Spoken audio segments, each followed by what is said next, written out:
Okay, in davening on Purim, so on Purim night, you have to include the extra, in the Amidah, we include the extra paragraph called Al Anissim. The Al Anissim, of course, refers to, it's a quick synopsis of the story of Purim, just that we should remember that it's Purim and it's a special day. And then the person who's leading the prayers, he'll recite Kaddish, and then they'll start laning the Megillah, which means that the person coming to lane the Megillah will go up to the bimah, he'll recite the blessings, everybody will answer Amen, and then he'll start reciting the Amidah, start reciting the Megillah, even though we haven't finished up davening yet, because davening is going to finish up at the end. Right? They'll say Aleinu at the end of the Megillah. They'll say Aleinu, and they'll say Kaddish for the mourners. Will say Kaddish then. Like we mentioned before, this year it's all taking place. If you're outside of Jerusalem, it's going to take place on Wednesday night. That's going to be the night of Purim. And in Jerusalem, it's going to be on Thursday night. If you forgot to say Al Anissim, again, I don't know why I'm telling you these halachas, because it's impossible for me to imagine. I'm looking around the room. I can't imagine for 1 second. Adi Sui, I cannot imagine for 1 second that anybody here would forget to recite the prayer of Al Anissim on Purim. I just can't. Right? I'm looking. It's not possible. Well, does it say it in the Art Scroll? On Purim recite? Yeah, and you could probably download an app and have it say it for you, actually, if you want. What does it mean when it says the miracles that you perform for us then and now? Because like we mentioned the other day, that's also what appears in the bracha, right? Yeah. That it's not enough.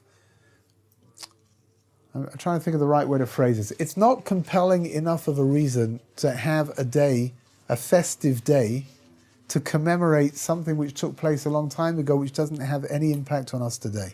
That's all the festivals. Right? No, interesting enough. So again, even though all of the festivals they're based on something which happened in the past, nevertheless, they have to have some kind of a practical dimension in our lives as well. Right? So for example, Pesach, which is coming up after Purim, we're going to come to Pesach. The idea of Pesach is not just that we were taken out of exile 3,300 years ago, however exactly how many years it was, but 3,300 something years ago, but rather that's got a direct repercussion for us today, which is something that we have to tap into. That power has to be tapped into. Is it? As I said, I mentioned it yesterday. I just find it quite weird how similar Hanukkah and Purim are. Yeah, they are for sure. It's two festivals where you say, "Oh, listen." Yeah. They're two sides of the same coin. They really are. First of all, they're the two. When I was growing up, they were called the two minor festivals, and for years as a little kid, I always thought miners were people that went down, coal mines and dug out coal. And I'm like, I could never really quite work out why there were minor festivals. Like, what were the miners doing that they got these festivals? No one else did. I knew you were going to say that before you even went into. When you said minor festivals, I felt that was going to be your good. Yeah, but what is the angle you were going to take? What is sad about that? I mean, aside from the fact that you're tapping into my mindset, which is pretty sad. But your sense of humor. What is sad is that it was true, which means that maybe if I was making it up, that was just a sad little joke. Then okay, right? But it's not. I am the sad little joke. That's the problem. You're not a sad little joke. I'm a sad big one. When I was a kid, that's why I didn't know the difference between minor and minor. Neither did you, by the looks of things. But they're both called. They were called the minor festivals. They're both rabbinic festivals, which all the other festivals we've got in the year are mandated by the Torah. Right? So we've got Pesach, and we've got Shavuot, and we've got Rosh Hashanah, we've got Yom Kippur, and we've got Sukkot.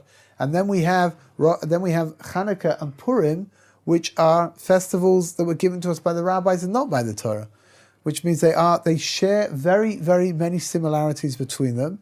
Like we mentioned the other day, Hanukkah has got the more spiritual dimension to it. Purim has got the more physical dimension to it. You put them together, you've got something whole, right? So you've got this idea. There are lots and lots of similarities, but for example, listening to the rabbis on Hanukkah, there are different ways of lighting the Hanukkah lights, but the very best way of lighting the Hanukkah lights is the way that we do it. Right? So 1 on the first night, 2 on the second night, 3 on the third night.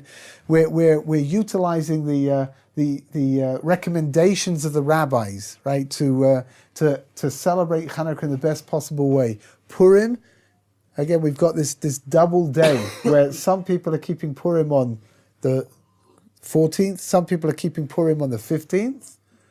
And if you're really desperate, you can keep Purim on both. But it's interesting this idea of doing what the rabbis are telling us to do, and it's a form of uniting everybody. Yeah. In the book of Esther, they fast for 3 days, but we only fast for 1 day. Yeah, isn't that? It's sad, isn't it? I mean, yeah. I mean, Why you'd like to fast for 3 days, I think. No? Well, if you're going by the book, why not? Because I tell you, it's interesting. maybe there's a reason that we should. But what's fascinating about the fast of Esther is the fast of Esther, even though it commemorates a fast that the Jewish people fasted, is not on the same time.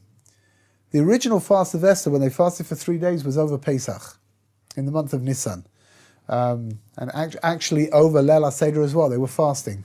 And it was a very sort of like fascinating moment in Jewish history where 3 days people were fasting, and all of this was being done in order to reach a level of tshuva so that God would be able to answer our prayers. The fast that we fast, what's called the fast of Esther, is really got a double commemoration. The first one is that the Jewish people, when they went to war, they would fast. Again, going to war is something, the possibility of taking somebody's life, it's something which is pretty enormous. The possibility of losing your life is perhaps something even bigger. And when people went to war, they would fast, right? The righteous people would fast because they wanted to have done tshuva, so that if, for whatever reason, if they were to lose their lives, then they would go up, to the spiritual realms in a state of purity. If they were to take somebody else's life, it should be done also in a state of purity. So the Tanis Esther, the fast of Esther, is really commemorating the fast that the Jews had on the 13th of Adar when they were fighting against their enemies. We call it the fast of Esther as a kind of a commemoration, we're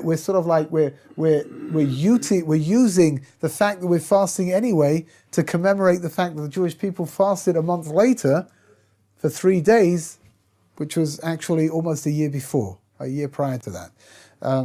That's the sort of like the more spiritual dimension. The more physical dimension is you can't really fast for 3 days. It's not recommended. I mean, unless you happen to be a little bit pleasantly plump. We could do like 3 days after sundown or something. Okay, I mean, you're being very generous, on the fasting capabilities of everybody else. It's I have faith, Amuna. Oh, good. I'm pleased to hear that. Mirz Hashem, you should have lots of faith and lots of emunah, and we shouldn't have to fast for 3 days in a row. That's what I think, right? Well, 1 day is hard enough. Davening in the morning davening's a little bit longer. So on Purim morning over here in Jerusalem, it's going to be on Friday. Everywhere else, it's going to be on Thursday morning. First of all, there's no Tachnun, which is the President is cited to commemorate the destruction of the temple. We don't say Lam Natzech Mizmor David, which is found between Ashrei and Uval Tzion. There's no Hallel. We mentioned that before. The reason is because the verses of Hallel are found inside of the Megillah itself, so we don't have to recite Hallel as a specific Hallel. There is a special Torah reading, which means that the Sefer Torah is taken out and the Torah is read. It's psukim from Parshas Beshalach, the verses from Parshas Beshalach, and it talks about what happened when the Jewish people met Amalek for the first time. To the end of the parsha, it's only a few verses, and then the Sefer Torah is going to return to the Ark. After which the Megillah is read again. Sephardim is different. Pardon? Sephardim, I think, is different. Yeah? The Torah is there when they read it. Oh, really? What, the Megillah? Yeah. Oh, is that right? Okay, I didn't know that. So whatever, I would say whatever. That's my shul. Whatever happens in your community, so that's Stays in your community. it's fine, right? Whatever they're doing, it's fine. Don't start off as some kind of a fist fight, because you heard that it's supposed to go back and it's out and whatever they do, it's going to be okay, right? Okay, we've got some special mitzvahs that have to be done on Purim. The first special mitzvah is to give money to the poor people in order to make their Purim a happy one.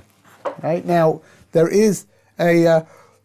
Before we get to how much the logistics over here, the Rambam Maimonides actually writes that it's better to reduce the amount of money you spend on your Suda, on your own meal, in order to be able to enhance the amount of money that you're able to give to the poor people.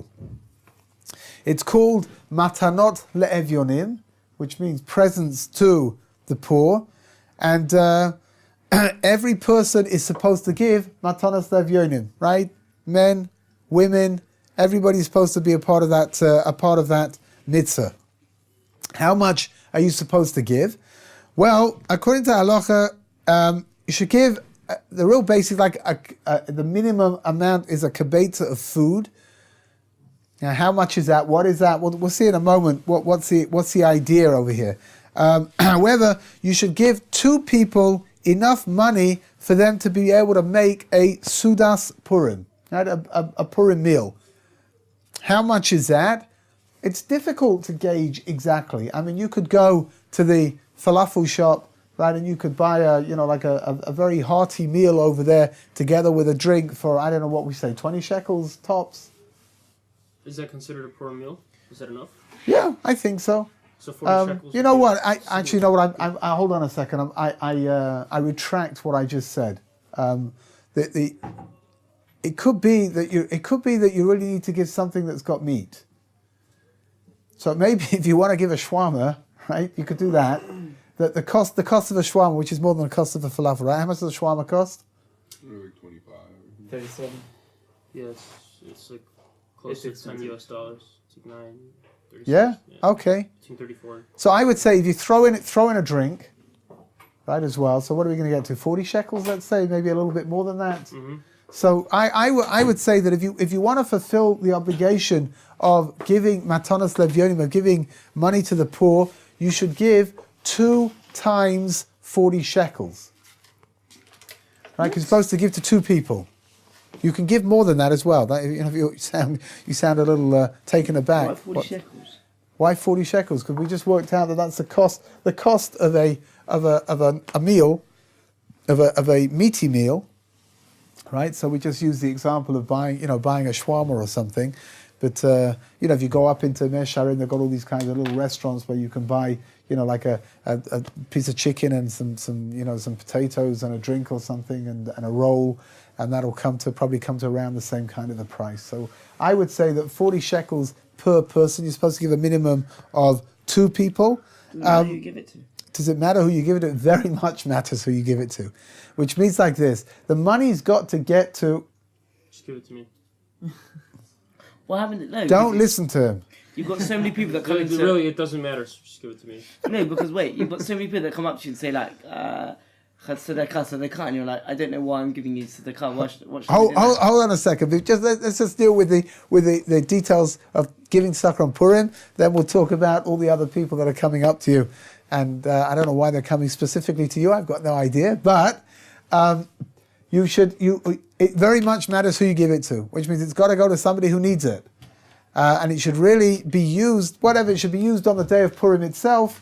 So the simplest way, not to Osamech, but the simplest way to deal with giving out the required amounts on Purim is to go to Rav Samit. I was about to say, can we go to Rabbi Samit? Yeah, for sure. Go to Rabbi Samit, and Rabbi Samit unfortunately has a long list of people who are truly in need, and you can give your money to him, and he'll distribute it on Purim itself to make sure that you fulfill the mitzvah of doing. You've got to do the mitzvah on Purim, which means that it's got a lot of details attached to it. You give it to somebody like that, you give it to somebody else. It doesn't matter.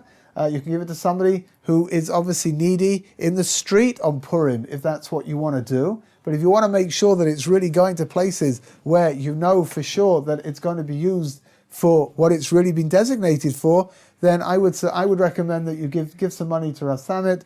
What is for sure is the more you give, the greater is the reward for the mitzvah that you're doing, which means that 80 shekels is the minimum, 2 times 40 shekels. But if you can give more than that, then for sure, the more that you can give, the better it's going to be, right?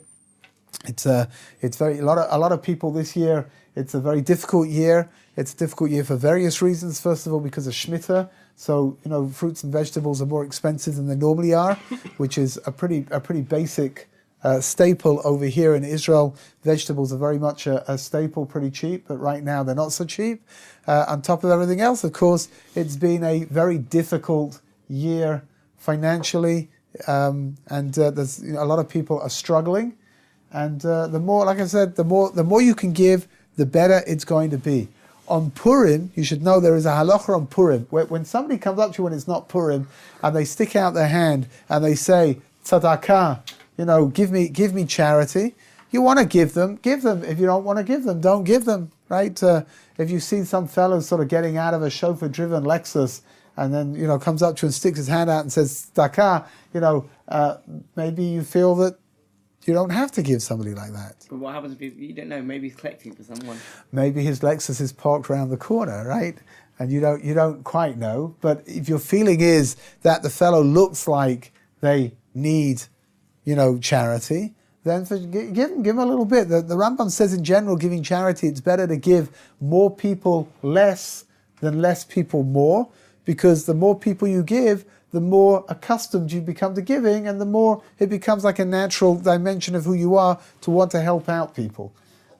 My general feeling is, maybe I'm being ridiculously naive, I don't know, but my general feeling is that I don't think people, walk. There's a lot of people over here in the streets of Yerushalayim. You go up into Meshar, and there are people sitting on the street corners and asking for charity. You go to the Kotel, there are lots of people that are asking for charity. I don't think people do this because this is like the most lucrative business around. I really don't. So my feeling is that if they're out in all weather and they're really embarrassing themselves by asking you for money, my feeling is that they probably need it.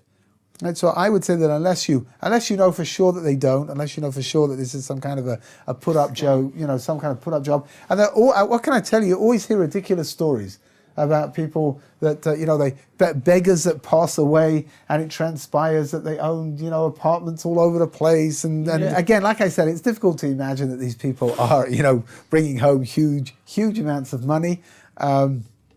So I think in general, I think in general, these people are probably all very valid cases. They're probably legitimate. You want to give them a little bit of money, give them a little bit of money. You don't want to give them, don't give them. On Purim, it says that kol Poishet yad, anybody who puts out their hand in order to ask for charity, you should give them something. On Purim, we don't ask questions. We don't start checking who's got what and whether they need or they don't need. What I would suggest you do in order to be able to fulfill the mitzvah of giving charity, to everybody who asks you on Purim, because there'll be a lot of people asking, is to make sure that you've got a lot of loose change on you. Right? You can give a lot of people charity if you're giving out 10 agorot pieces and half shekel pieces. You can give a lot of people charity if you give each one to each one, and that way you're fulfilling the mitzvah. If you want to give more, please give more. Right? All right. My question is, let's say someone, I see someone on let's say on the steps sitting, and the question for him is, why don't you work?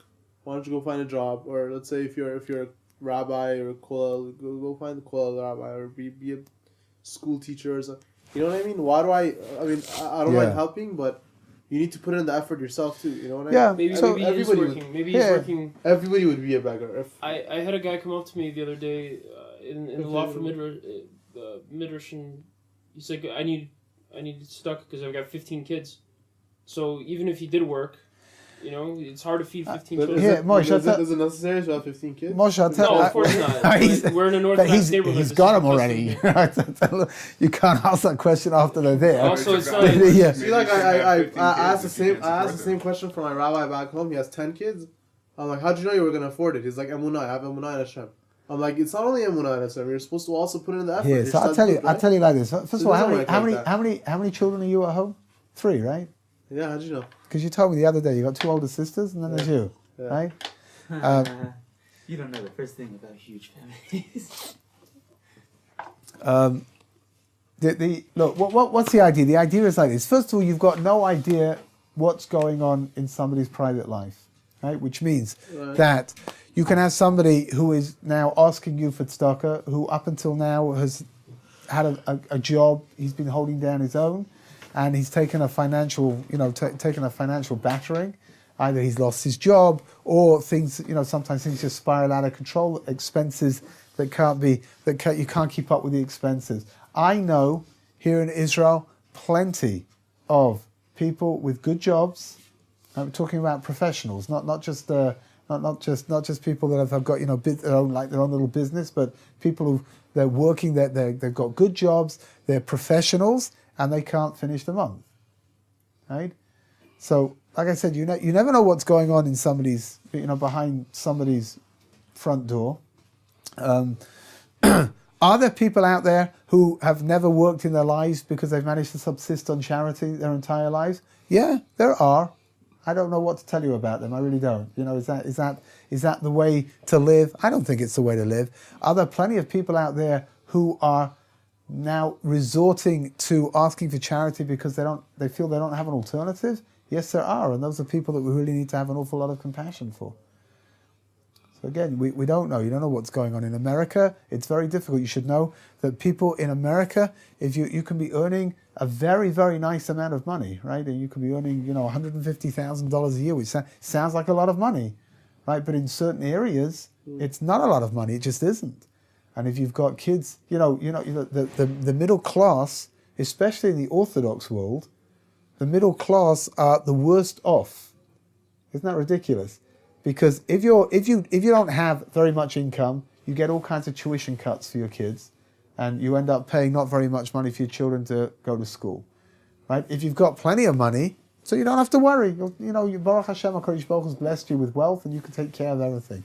The middle class are the ones who are earning too much to get tuition cuts, but if they've got to pay full tuition for their children, it's going to take a huge chunk out of whatever they're earning. So, for example, let's say a person earns, let's up the ante a little bit. A person earns $180,000 a year. It's a nice income, right? Pretty nice. But he's got to pay his taxes on that, first off, right? And then he's got to pay his insurance, medical insurance, and then he's got to pay for his schooling for his children. So let's say he's got 4 kids in school. Right? We're not talking about 15 or 25 or 50 kids, right? Just a measly 4 children. That's all it is. If you've got to pay tuition for 4 kids in school, that's going to take a huge chunk out of what you've got. And I know of cases of plenty of people who are earning very nice incomes, but at the end of the month they're struggling because there's just so much that they've got to pay for. Student loans. Student loans. I mean, you name it. There's all these expenses are there. They're all there, right? And it's again, I'm not saying that what you're saying is not. Cut down on expenses. Huh? Cut down on expenses. If a kid can't go to, let's say, a Jewish school, then. But here there are certain things which people are not prepared. That's already crossing over a red line, right? Which means what they'll do is that they'll go to the school and they'll beg in front of the scholarship committee to be given a break, and they'll have to show all of their figures and show why they're not making it, and then maybe they'll get a scholarship of some kind. But you have to understand that for Orthodox Jewish families, the idea of sending kids off to non-Jewish school to public school, that's not. It's not that. That's a line. That's a line that can't be crossed. What? I don't agree with it. Good. All right. Why would you bring up your children in a secular school? Why would you have children if you can't afford them? No, that's Why not would you have You children? can't That's spill not seed. reasoning. That's the problem. I'm sorry, You that's can't a- spill seed. There's a lot of ways to prevent it. No. I mean, You will not- Moshe, you will forgive not- me for saying this, you but will that's not a have very Jewish- if simplistic that's way of the looking case, at we will not have something. a Jewish population. It's not just that; it's a very simplistic way of looking at things. It really is. What do you mean? It's very simple. If I can't afford something, I don't get it. If Yeah. I can't afford a Gucci belt, I'm not going to go buy a Gucci belt. Moshe, Good. eventually, God willing, you'll be married. Amen. I want to talk to you after when you have kids. I want to hear what you're. Okay, right. I'm not going to have 10 kids if I can't afford 10 kids. Whatever it is, I want to talk to you Good. after you have them, and then I You want to know could use what. contraception if you can't afford kids, right? If you go to your rabbi. There are all different kinds of reasons for being able to use it, right? Yeah. It's not normally something which is decided by the couple on their own, like you say. So you go and you ask advice from your spiritual mentor, and then you follow the advice that you've been given. But the bottom line over here is, again, I mean, it's all very what you're saying is all very nice in theory, right? But it's very much an indication of somebody who is not yet married, right? What you're saying, it's. Well, I'm What not. will change when I get married? Yeah. What will in this change case, for- in secular society? People are like, all right, 2 kids, done, enough. 3 Yeah, kids, okay. okay. 3 kids, whoa, you had 3. Yeah. You know? Here, the numbers are like, yeah, I'm a great grandmother and I've got 1,900, direct descendants. Because everybody had 11 kids and times 11 times 11. You're a great so grandmother. it's from a financial point of view. I see exactly what Moshe's saying. Don't limit yourself at 5. Have 5 kids. That's a lot Okay, of here. kids. Look, I'm saying like this. I'm not agreeing and I'm not disagreeing with you. Everyone is entitled to have their own opinion, but you should know that the minute you put a number to it. No, it's not. It's not It's good. not a is it? specific number. The minute- about the minute- 6, you- but the mi- not oh. 15. Look at your financial. Look at your bill, like how much you can make, how much you're gonna make, how much you're gonna spend, and have kids accordingly. Okay, Yes, I can very afford good. 1 kid. Good. 2, yeah. 3, yeah. 4, okay. 5, oh, the 5th one, that's going to stretch my budget. Like Okay, fine, you have the 5th kid. 6 kids, I don't know, maybe I should stop having kids at this point. Maybe. Like my rabbi that has 10 kids Maybe. and is basing it all on emunah. I'm sorry, it's wrong. It's wrong what he's doing. Because then I'm not. Again, I'm not we're gonna agree to disagree on this particular issue. I think that it is a little. I'm not saying anything. Nobody should take any of this personally. I think that it is a little presumptuous to suggest that you can judge what's going on with the other person from your perspective. That's all. Well, let's say we're not judging a particular person, but in principle, would you agree that in principle, if you cannot afford to have more kids, is it fair for you to have kids and have other people in society have to pay for them? I think it's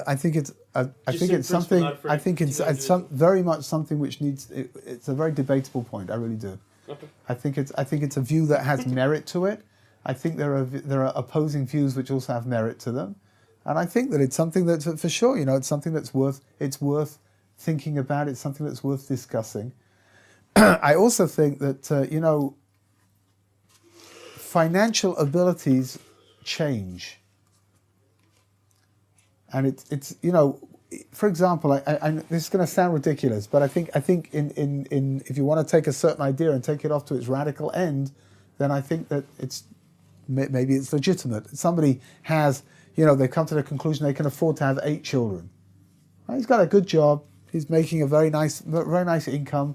They don't live an ostentatious lifestyle. They've got what they need, and they have 8 children. And then the fellow loses his job, right? And for a year, they can carry themselves. But, the second year, it's getting tough. And the third year, it's getting impossible. So what does one start doing then? Does one start culling the children? No. Does one? obviously that's No, hold on. No. Nothing is obvious over here. I'm just telling you. I told you before I said it. It sounds ridiculous, but if you want to take a certain idea of financial responsibility, right? So where does this financial responsibility stop? At which point?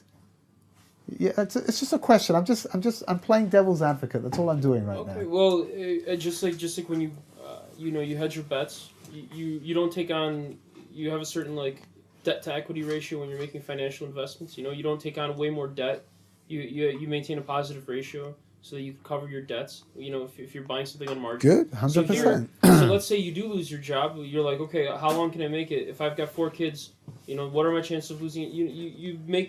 You treat it in financial terms. You treat your kids as future liabilities, right? I mean, you think of them from Not just future liabilities. from a present financial liabilities. perspective. Your kids are future liabilities. There's going to be a net present future liability or whatever the calculation is. Discounted at a certain rate, etc. Then it's going to be the lifetime expenditure for this kid is going to be this. Based on my future, I might not be able to afford it. That isn't to say I'm sure there's extenuating circumstances that occur. Always. If 1 year you could afford, and then your wife gets sick, and then next thing you know you lose your job, of course, and there's reasons for tzedakah, but had I accounted for those, I might have had 5 kids instead of 8, and then everything would have. But you know what? Again, you're looking at your graph in only one direction. What about if you say to yourself, look, you know what? Right now I'm earning X amount, but my business is a good business. It's got a lot of growth inside of it, potential. That's what the experts say. You might want to not count your chickens before they hatch. You're trying to get your chickens back into the egg. Right? I'm not. No, I'm sure there's plenty of people that need tzedakah. That's not. I don't question. I just give. When I can, I give tzedakah. Good, great. So I'm not questioning the individual person, but I'm talking about the very principle of having kids until you can no longer have kids, regardless of your financial situation. I think that's It's okay. So like I said before, I think. I don't even see, but. What's the opposing viewpoint to this viewpoint? The opposing viewpoint is something it's something very simplistic. Which again, I don't know if you're going to be able to appreciate the depth of what it is right now. But what do we say? We say that a person's parnasa, a person's livelihood, is decreed from one Rosh Hashanah to the next Rosh Hashanah. What we're saying is basically. Again, I hate to use the word emunah because for some reason Moshe takes offense, but we believe it's great to have. We believe that parnasa is coming from HaKadosh Baruch Hu. Your livelihood is coming from HaKadosh Baruch Hu, and that means that making what they're saying is that I'm doing the ratzon of HaKadosh Baruch Hu. I'm doing what HaKadosh Baruch Hu wants me to do, and HaKadosh Baruch Hu will take care of it. How's he going to take care of it? I don't know. Maybe he's going to take care of it with the guy down the street who's going to help me out. Maybe he's going to take care of it with allowing me to get a job that's going to keep things going in a very nice fashion. Maybe he's going to take care of it by letting me win the lottery. I don't know, right? So again, you've got to be on a certain level of emunah to be able to hear that argument and say, that makes sense. But my issue is I kind of agree with what Professor is saying. But the issue is with it is you cannot judge until you're in that position. That's exactly why I'm judging the principle. I'm not judging any particular. I'm not talking about any particular individual or even anybody. It's just that we're setting up a hypothetical situation with givens, right? We have a few givens. But at the same time, if every single Jew sits there and says, "Do you know what? I don't know if I can have kids," except there'll be no one left, literally. That's not true. That's not true at all. That's not true at all. First, Jews generally tend to do well. Some of us can afford to have 20 kids.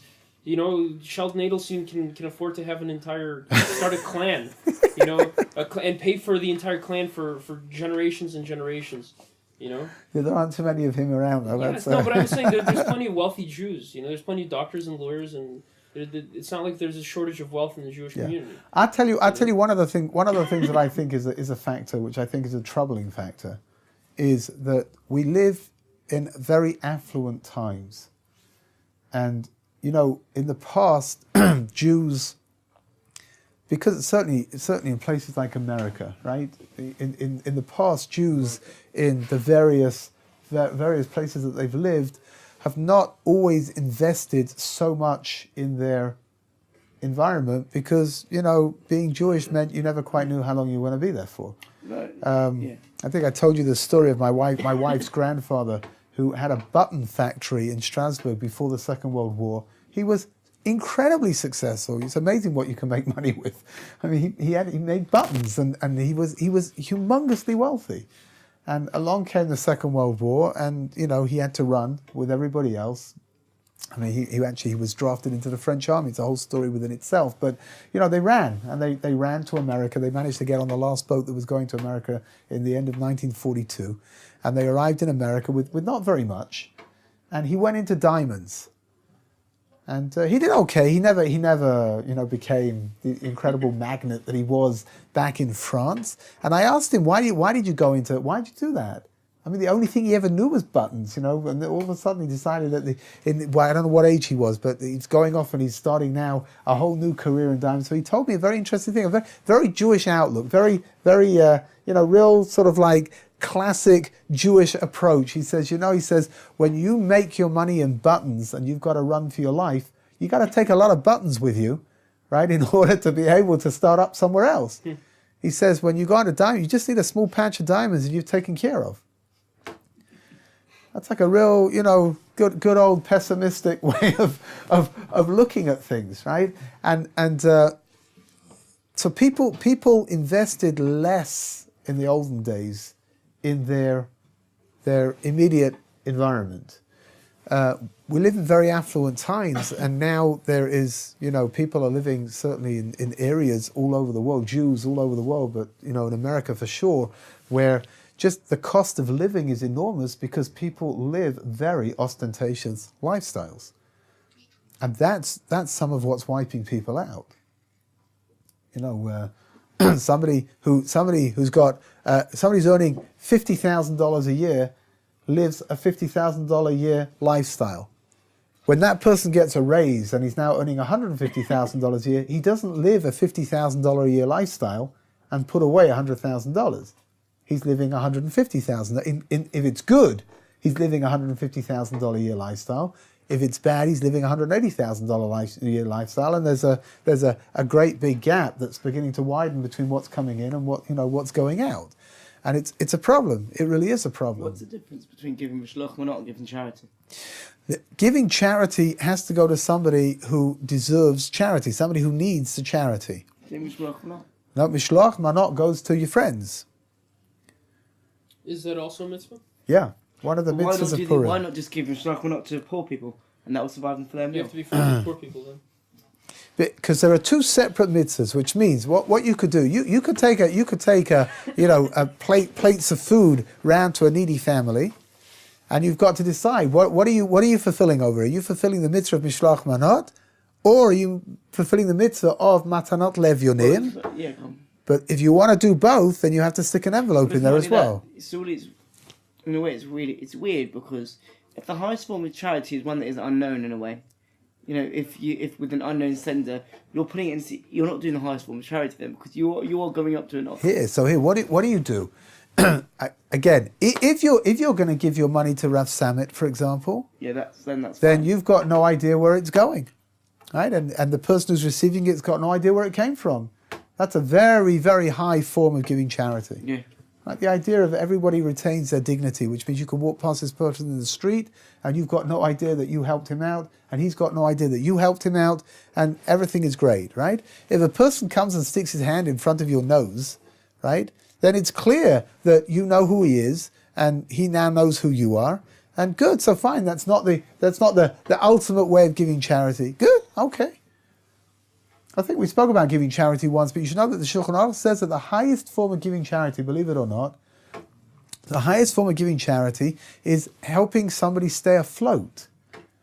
Let's say you've got a friend he's got a business, it's going through a real rough time, and you could if you would give him, I don't know, I'm just throwing out numbers. You would give him $5,000.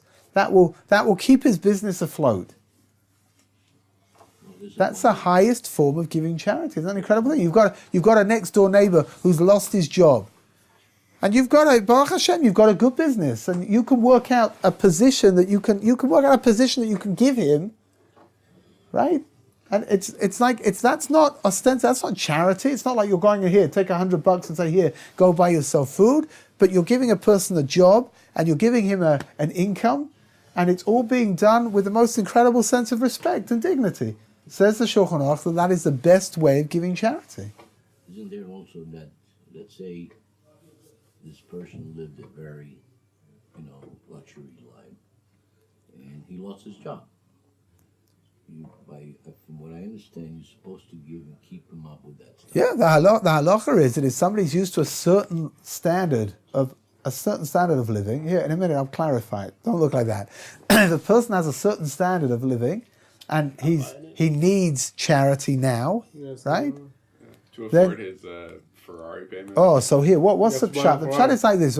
We've got two different things over here. We've got the approach of the community, right? And then we've got the approach of the person who's lost his money. If this fellow is using communal funds to pay off his Ferrari debt, right, then there's something wrong with him. He's not, there's something wrong with his... You understand? There's something wrong with with his whole approach is wrong, right? But as a community, the community needs to be concerned about the person's standard, the person's, I don't know, his level within inside of the community as well. I'll give you a very basic example. Maybe Ferrari is a little bit extreme, right? But you've got somebody who lives in a beautiful home, right? A very expensive home, and he's making his mortgage payments every month, and then he loses his job, and now he's falling behind in his mortgage payments, and the bank wants to foreclose. In the meantime, this guy can't sell his house because, if it becomes known that he's got to sell his house, so, $1 million house, people will give you an offer, how desperate are you? $500,000? I'll buy your house cash. Want it? You don't want it. So on the one hand, you can't afford to sell it at $500,000. On the other hand, you can't afford not to, right?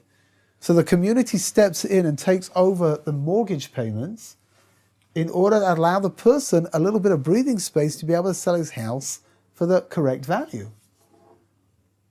Afterwards, what happens if the person, if he sold his house for enough money, does he pay back the community? If he can afford to, that would be the right thing to do. But if he can't, then that's something that the community's taken over. You should know, I used to think pretty much like you people. I really did. I come from an area which is very well to do in London. I always point out that unfortunately my parents moved in before it became well to do. But and I was amazed. I can't remember. I was probably just out of maybe 20, 21, just before I got married, and I came back. And financially, things were not going very well in England at the time. It was going through a very difficult period. And the rabbi told me that they'd started a fund years before to help out families. And he said that, again, it was a well-to-do area, so there was a lot of money in this fund. And he said that most of what they were doing now was helping people living in these enormous houses just to get to the end of the month.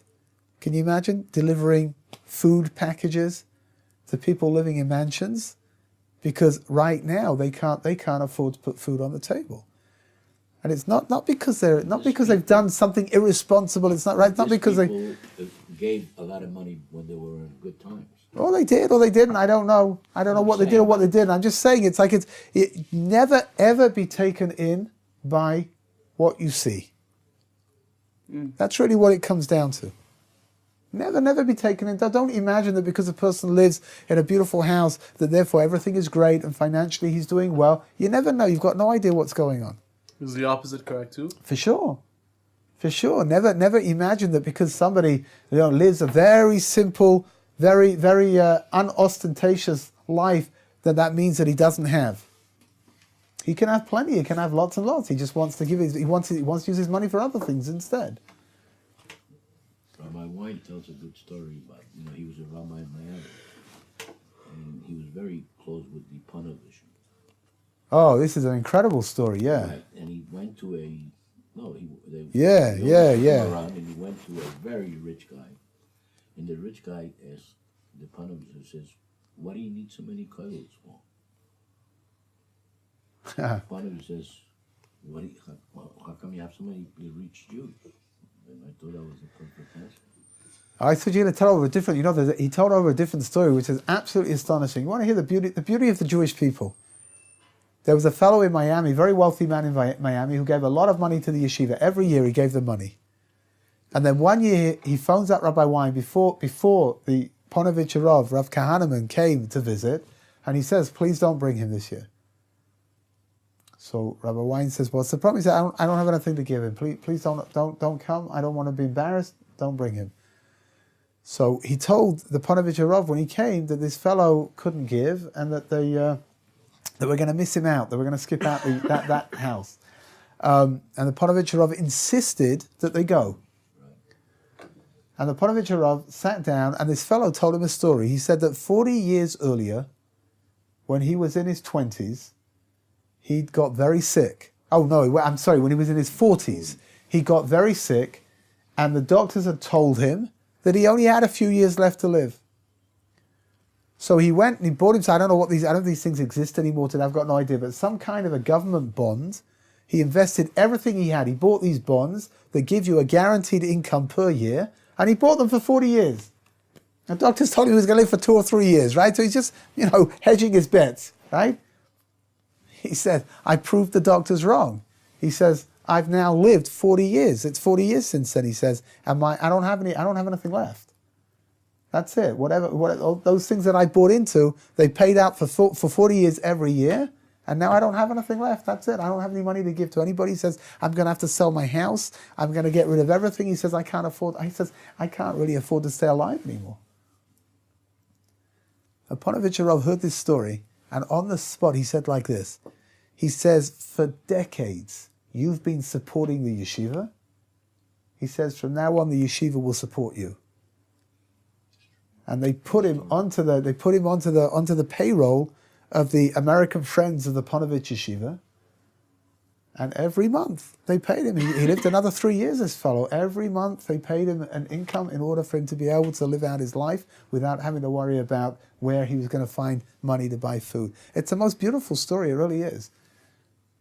You know,